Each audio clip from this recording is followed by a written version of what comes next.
और अभी आपको अहम खबर से आगाह करेंगे। सिंध में कोरोना की चौथी लहर के हवाले से अस्पतालों में जगह कम पड़ने लगी है। कोरोना के लिए मुख्तस अस्पतालों में अब जगह नहीं है। शहर के बड़े निजी और सरकारी अस्पतालों में भी जगह खत्म हो गई है। मरियम हसन हमारे साथ मौजूद है। मरियम, आगाह कीजिएगा, क्या सूरत हाल है? जी हाँ, देखिए बिल्कुल कोरोना की चौथी लहर जो है वो काफी हद तक खतरनाक साबित हो रही है और गुज़िश्ता 24 घंटों में तकरीबन 7 अफराद जो है वो जाबाक हो चुके हैं और कोरोना मस्बत केसेस की शरह 3 से 4.5% रही है।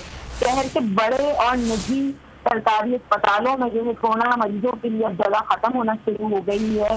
कराची में इस वक्त 38 अस्पताल हैं जहाँ पर कोरोना के मरीजों का जो है इलाज जारी है।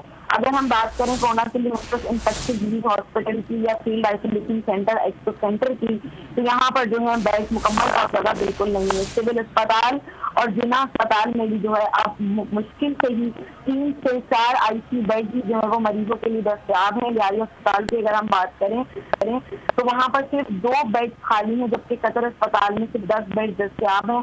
अगर हम निजी अस्पतालों की बात करें तो लियाकत नेशनल, आगा खान, इसके साथ साथ दीगर अस्पतालों में भी जो है मरीजों को अब नहीं रखा जा रहा है और उन्हें दूसरे अस्पतालों में जो है रेफर करने का ठीक है सिलसिला मरियम, जारी इस है। बारे में आपने अपडेट किया, बहुत शुक्रिया।